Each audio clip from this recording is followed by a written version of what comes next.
Story 1. The Scarecrow That Changed Places. Nobody in the small town liked to pass near that cornfield after sunset. During the day, it seemed ordinary, just another crop forgotten by time. But at night, something changed. The wind seemed to whisper among the dry stalks, and the scarecrow in the center of the field seemed to watch. Lucas began to notice this by chance. Every night, on his way home from work, he passed by the dirt road that cut through the cornfield, and he always saw the scarecrow there, motionless, with its old hat and its face stitched into a crooked smile. But on Thursday, something was different. He swore the scarecrow was closer to the road. Lucas laughed to himself. It must be my imagination. But the following night, it was even closer. Now he could see the details better. The fabric of its face no longer looked like ordinary cloth. It looked like dried skin. And the eyes, before just holes, now seemed too deep, as if there was something inside. On the third night, Lucas stopped the car. The scarecrow was practically on the side of the road. His heart began to beat faster. It didn't make sense. Nobody would disturb an old scarecrow in the middle of the night, and much less several times in a row. He decided to get out. The silence was absolute. No wind, no insects, nothing. Each step on the dry earth made too much noise, as if something were listening. When he got closer, a strong smell filled the air. Rotten. Lucas frowned and then realized that wasn't just straw.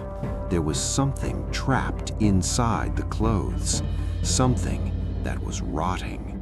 He recoiled, swallowing hard, and then the scarecrow moved.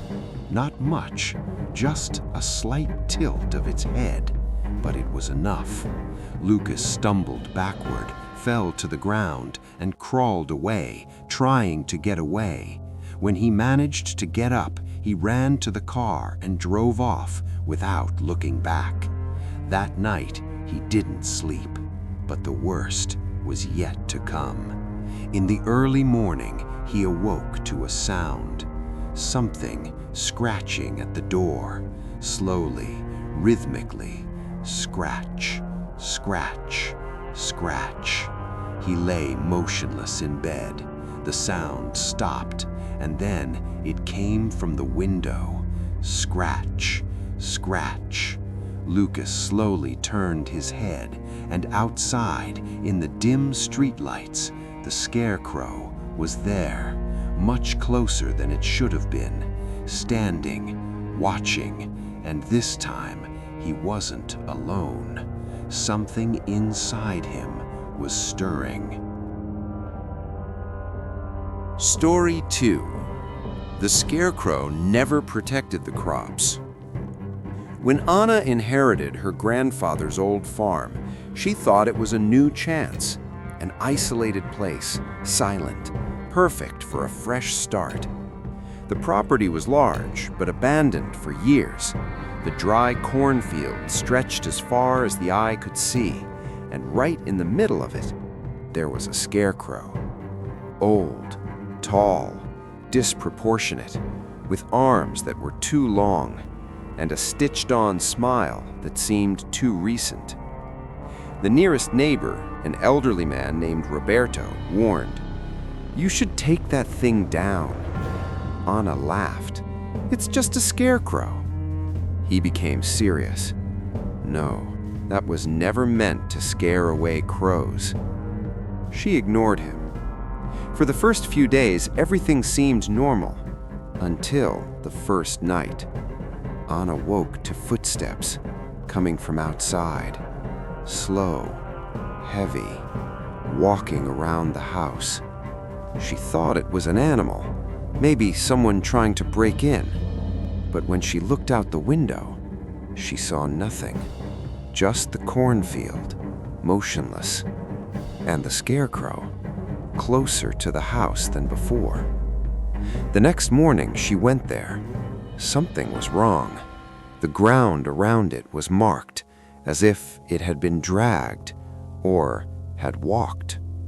Anna decided to remove it. She held the wooden body and pulled, but it wouldn't move. It seemed stuck or rooted. And then she saw, underneath the torn clothing, there were bones. Her stomach churned.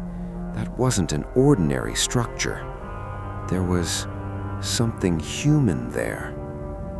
She ran back home and called the police, but when they returned together, the scarecrow was no longer there. In its place, only the empty stake and marks on the ground leading towards the house. That night, Anna tried to leave the farm, but the car wouldn't start. The phone, no signal, and the silence seemed heavier than ever. Then came the sound, knocking on the door, slowly, 3 times. Knock, knock, knock. Anna approached slowly. "Who's there?" Silence. Then a voice, weak, struck. "Let me in." She froze. The voice sounded like her grandfather's, but he had been dead for years. "Anna, I am cold." The knocking returned, stronger, more urgent. "Knock, knock, knock." She recoiled, trembling, and then something scratched the wooden door, slowly descending, like fingernails or something worse. Anna ran to her room and locked herself in, but the sound didn't stop.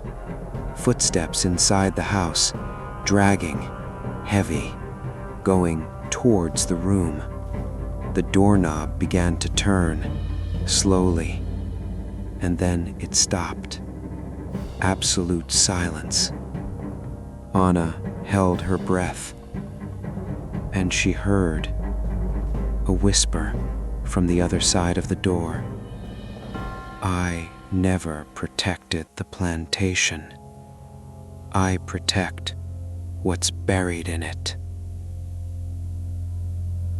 The next morning, the police found the house empty, the bedroom door open, and in the middle of the cornfield, a new scarecrow, taller, heavier, and with a smile newly sewn on.